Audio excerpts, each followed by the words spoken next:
स्वागत है दोस्तों आप सभी का कॉन्सेप्चुअल हिंदी क्लासेस में। आपका स्वागत करते हैं इस चैनल पे। और आपको बता दें कि आज हम हिंदी पढ़ाएंगे और हिंदी की प्लेलिस्ट पूरी तरीके से हम तैयार करेंगे, जिसमें आपको सब कुछ मिलेगा। हिंदी कहीं से कुछ भी छूटने वाला नहीं है। अगर हिंदी सब्जेक्ट की अगर हम बात करते हैं तो हिंदी में कुछ भी आ जाए, कहीं से भी आ जाए, हमारा प्लेलिस्ट देखने के बाद आपको कुछ नहीं छूटेगा। आप यहाँ से नंबर भर भर के उठा सकते हैं।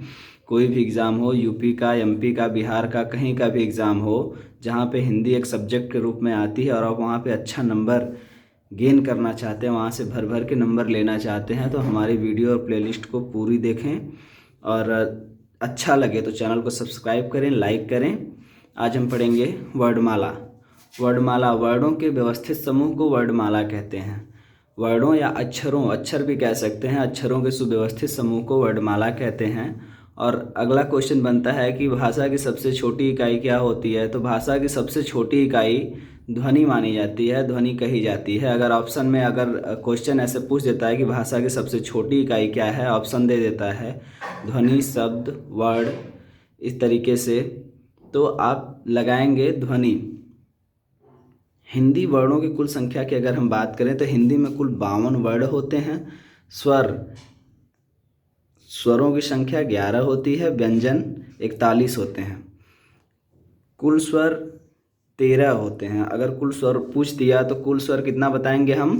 13 बताएंगे। जिसमें अगर मूल स्वरों की बात करते हैं तो मूल स्वर होते हैं 4।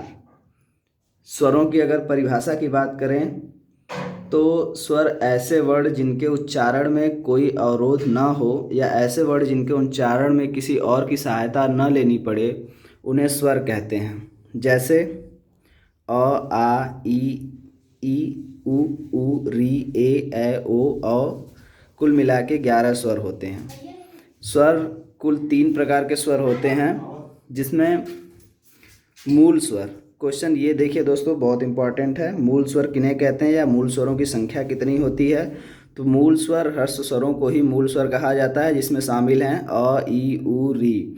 ये क्वेश्चन बहुत ही इंपॉर्टेंट बनता है कि मूल स्वरों की संख्या कितनी होती है। तो मूल स्वरों की संख्या होती है 4। दीर्घ स्वर ऐसे स्वर जिनके उच्चारण में ह्रस्व स्वर से थोड़ा अधिक समय लगता है, इन्हें दीर्घ स्वर कहते हैं। दीर्घ स्वर का मतलब कि अ बोलने में हमें थोड़ा समय लग रहा है, लेकिन आ बोलने में हमें ज़्यादा समय लग रहा है। तो दीर्घ स्वर जिनमें ज़्यादा समय लगता है उन्हें दीर्घ स्वर कहते हैं। और दीर्घ स्वरों की संख्या कितनी होती है? 7 होती है। दीर्घ स्वरों की संख्या 7 होती है। ये भी इम्पोर्टेंट है क्वेश्चन कि दीर्घ स्वरों की संख्या कितनी होती है? तो 7 होती है।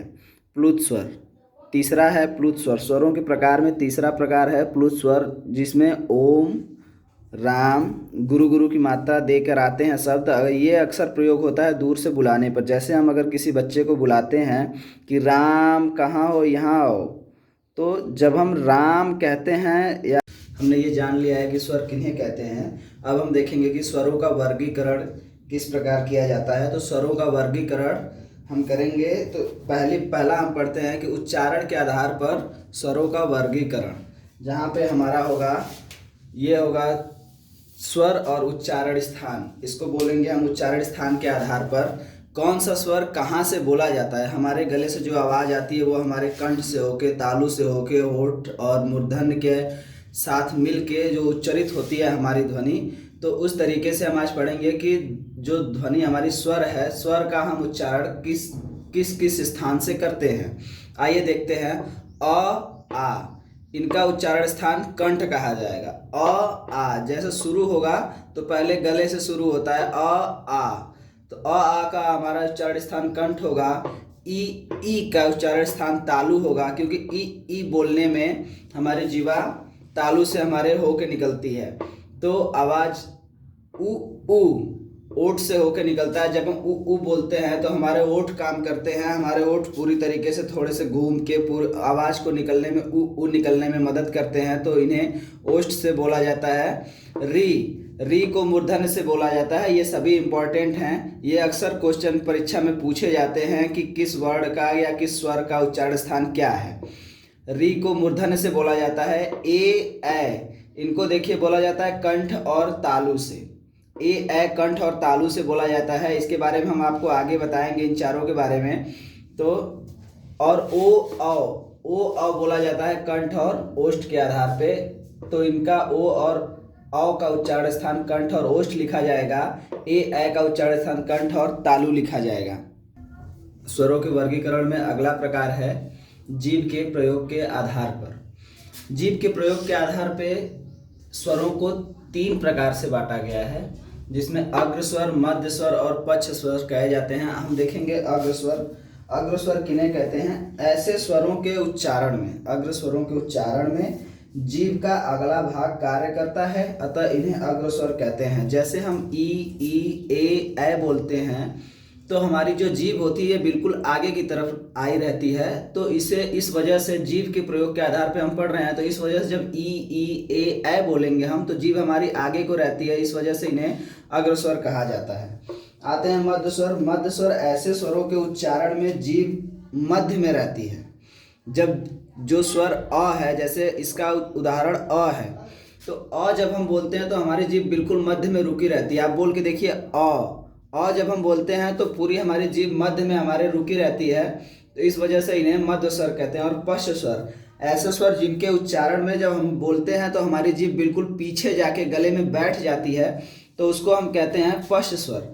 पश्च स्वर होते हैं आ, उ, ओ, औ, आ। तो इस जीभ के प्रयोग के आधार पर हमने देखा कि अग्र स्वर, मध्य स्वर और पश्च स्वर 3 प्रकारों से वर्गीकरण किया गया है जीभ के प्रयोग के आधार पर स्वरों का। स्वरों के वर्गीकरण में अगला हम पढ़ेंगे तीसरा, होठों की स्थिति के आधार पर स्वरों का वर्गीकरण। इन आधारों पे या होठों के आधारों पे इन्हें 2 प्रकार में बांटा गया है। पहला प्रकार है वृत्तमुखी। वृत्तमुखी ऐसे स्वरों को कहा जाता है जिनके उच्चारण में हमारे ओंठ गोलाकार होते हैं। जिनके उच्चारण में हमारे ओंठ गोलाकार होते हैं उन्हें वृत्तमुखी स्वर कहा जाता है। इनका उदाहरण है उ, ओ, औ। इनको बोल के देखिए, जब हम बोलेंगे इनको तो हमारे ओंठ गोलाकार बनते हैं। जब हमारे ओंठ गोलाकार बनते हैं तो वो वृत्तमुखी, जिन स्वरों के उच्चारण में हमारे ओंठ गोलाकार बनते हैं उन्हें हम वृत्तमुखी कहेंगे। और अवृत्तमुखी उन स्वरों को कहा जाएगा जिनके उच्चारण में या जिनको बोलने में हमारे ओंठ गोलाकार नहीं होते हैं, गोलाकार नहीं खुलते हैं, तो उनको हम कहेंगे अवृत्तमुखी।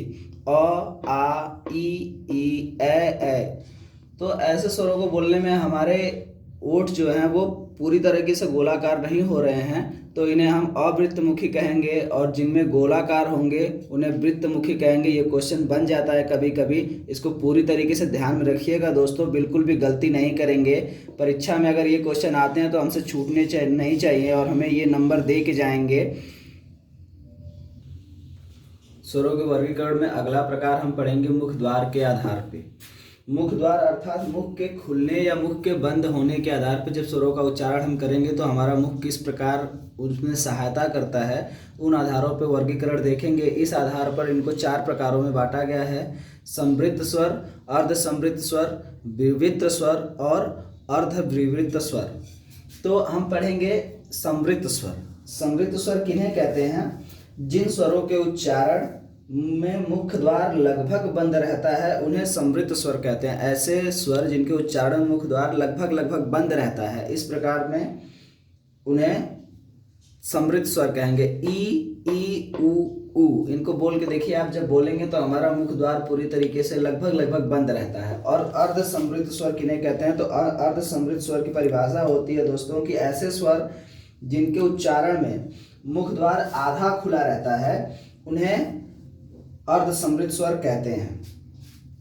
इनका उदाहरण है ए और ओ। इसके बाद हम देखते हैं विवृत्त स्वर। ऐसे स्वर जिनके उच्चारण में मुख द्वार पूरा खुला होता है उन्हें विवृत्त स्वर कहते हैं। और जब आ हम बोलते हैं तो हमारा मुख द्वार क्या होता है? पूरी तरीके से खुला होता है, तो उन्हें विवृत्त स्वर कहते हैं।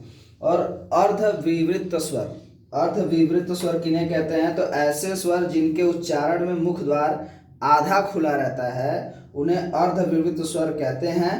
जैसे अ, ए, औ, आ।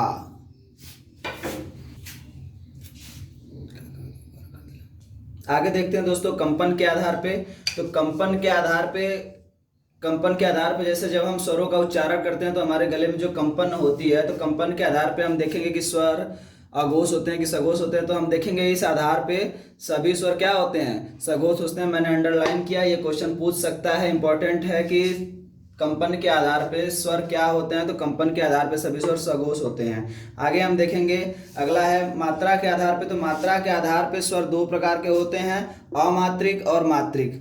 अमात्रिक उन स्वरों को कहा जाता है जिनकी कोई मात्रा नहीं लगती है, और मात्रिक उन स्वरों को कहा जाता है जिनकी मात्रा लगती है। तो हम देखेंगे हर लगभग सभी के साथ जुड़ा होता है, लेकिन की कोई मात्रा नहीं बनी है, और अन्य सभी स्वरों की मात्रा लगती है। जैसे अगर हम बात करते हैं की मात्रा, तो की मात्रा हम किसी वर्ड के बाद इस तरीके से देते हैं। अगर ई की मात्रा की बात करते हैं तो ई की मात्रा ये होती है। तो जिन स्वरों की मात्रा लगती है उन्हें मात्रिक स्वर कहेंगे, और जिनकी मात्रा नहीं है उनको अमात्रिक। कहीं पहुंचना है तो कहीं से निकलना तो पड़ेगा, अगर सूरज सा चमकना है तो जलना तो पड़ेगा। आइए हम आगे देखते हैं दोस्तों। अभी हमने देखा कि स्वरों का वर्गीकरण किन आधारों पर किया जाता है। इस तरीके से हमने पूरा देखा कि स्वरों का वर्गीकरण किन किन आधारों पर किया जाता है, और किन किन आधारों पर कहाँ से बोले जाते हैं स्वर, इन सभी को हमने पढ़ लिया है। अब हम देखेंगे कुछ मुख्य टॉपिक हैं जिनसे क्वेश्चन ज़्यादातर बनते रहते हैं। तो अयोगवाह, अयोगवाह किन्हें कहते हैं? अयोगवाह अं तथा अह के सम्मिलित रूप को, हाँ दोस्तों ध्यान दीजिएगा, अंग तथा अह के सम्मिलित रूप को अयोगवाह कहा जाता है। इनको जब हम शामिल करते हैं तभी स्वरों की संख्या कुल मिला के 13 हो जाती है, जब अयोगवाहों को शामिल कर लिया जाता है उसमें तब।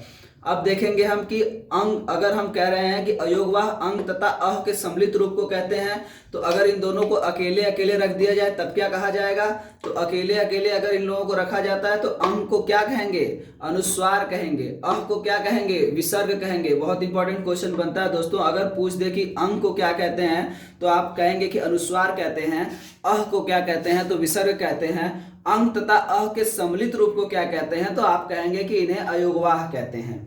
आगे हम देखते हैं कि आगत स्वर, आगत स्वर किसे कहते हैं? तो आगत स्वर हम उसे कहते हैं आ को। आ जो हमारा होता है जिसके ऊपर ये लगा होता है, इसको कहते हैं आगत स्वर। संयुक्त स्वर की बात करते हैं तो संयुक्त स्वर 4 होते हैं। संयुक्त स्वर ए, ओ और औ कहा जाता है। इस प्रकार से हमने देखा कि स्वर पूरी तरीके से हमने समाप्त कर लिया है। जल्दी से हमारे चैनल को सब्सक्राइब कर दीजिए, लाइक करिए इस अगर वीडियो अच्छा लगा हो तो। हिंदी का कुछ भी छूटेगा नहीं, हिंदी पूरी तरीके से हम खत्म करेंगे। धन्यवाद दोस्तों।